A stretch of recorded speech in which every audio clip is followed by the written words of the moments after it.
Well, I was thinking as I walk, it's very nice weather today, and that wasn't forecast, but the sun has come out, and it's just such a lovely day that it was obligatory to come out and go for a walk. And I've driven up here, and I might take the Mazda down to over to the hills later. It's a fair drive, but having the Mazda is not really an imposition to drive it. I'm just enjoying it now and learning also still. But it occurs to me walking around here that one day I might meet the witch, but, the young lady that I've become quite enamoured with um, almost a year ago, about a year ago really,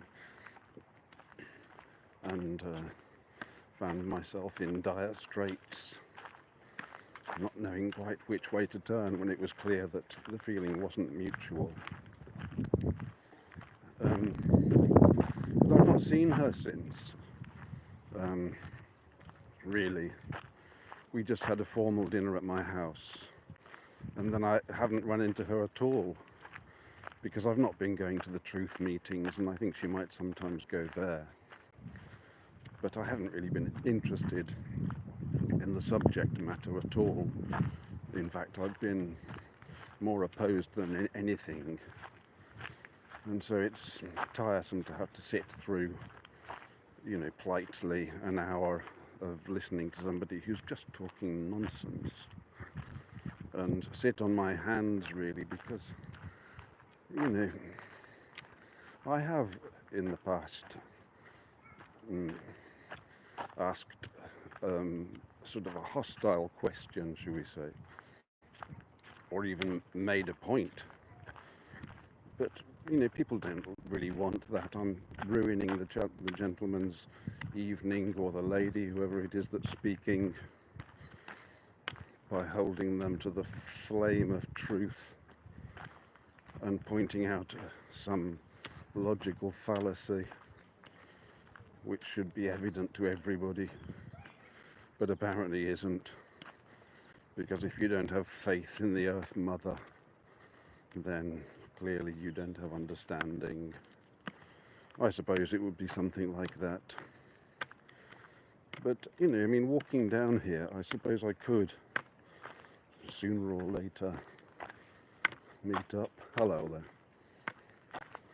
It's not unlikely that I could meet her, but I already knew that if I do meet her, she won't be alone. She'll be with another sort of a replacement companion. And as I thought about this, I wondered really whether her personality doesn't fall squarely into the dependent type of personality. So I've talked about this before. A dependent type of personality is somebody who can't act alone. I think a lot of women would probably feel disinclined to walk alone, and that's not because they have a dependent personality, but because they are fearful, and they haven't really come to terms with that, and with the need to be fearful. It's promoted through the media, but it's just fictitious. Women run no risk if they walk alone. Not in Great Britain.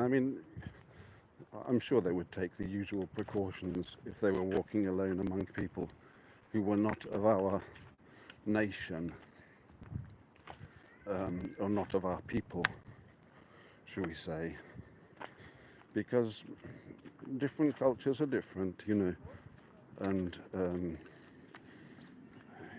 we don't have the same authority amongst other people, and this is something that I feel about moving abroad, you see. If the people that you're interacting with have no connection to the king, then we need to be wary of them. That's just a fact. And I know a lot of people, they say, well, I'm an atheist. Somebody's using a circular saw, I would guess, more or less. I'll dog walking today. So she would have a replacement me, I suppose. I think she, like a lot of women, she will have had. She had several. I know it anyway. Alternative orbitals, as they call them, orbiters. Sometime companions, admirers, really. The funny thing is, you see, that although women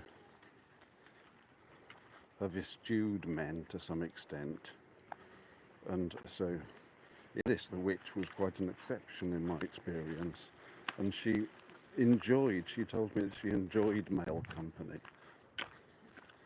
and she did, I think. I don't think she was lying. Afternoon. Hello. I think that was true. But she enjoyed male company, and she sought it out, really, unlike many women. And the fact of the matter is, and it's an odd thing, but you could meditate upon it, I suppose.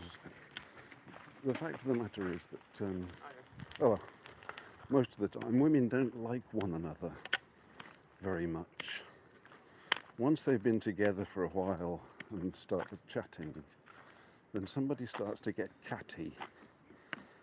There's a certain cattiness that can arise among women. And, they don't benefit from the same regard that they have when they are among men. I'm not suggesting that, they have no useful relations with one another. I'm sure they do. But, care must be taken in those things. As also with us men, when we form a group, we have to be wary of our position and the various hierarchies that are formed, and to be aligned in a social way, and I suppose to remember that verse about the countenance of a man's friend, is it, doth sharpen. I can't remember exactly what it says. The countenance of one man doth sharpen the countenance of his friend, perhaps.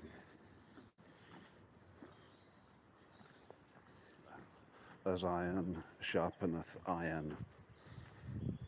That's an antagonistic description of relations between men. I think I've said it before, but I believe it is, because that's how we operate.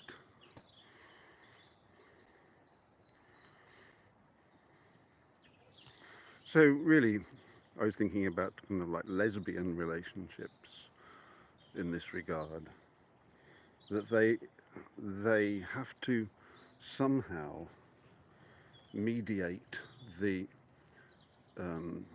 competition, because there's competition between same-sex people. It's part of our nature. It's a biological fact.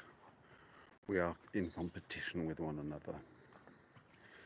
Whereas men and women, as long as they know who they are, what they are, we're not in competition with one another. So that's why it's so pleasant to speak to a kindly woman for a man.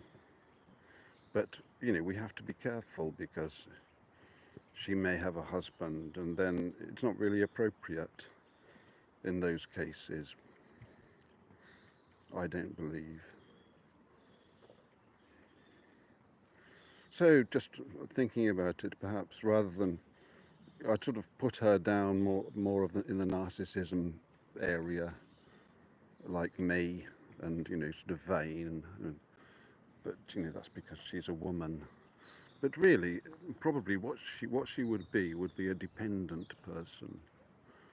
And again, that can be overcome, but it needs to be owned and addressed and removed, really, because it's just another trap that we convince ourselves that we're this type of person or another type of person, whereas our ability to act is far more nuanced. And really, you know, they're just conceits, those things. They're just roles that we play as actors on the stage. And when we understand that, then we can become better actors. I think that's the way I would see it. God bless this one.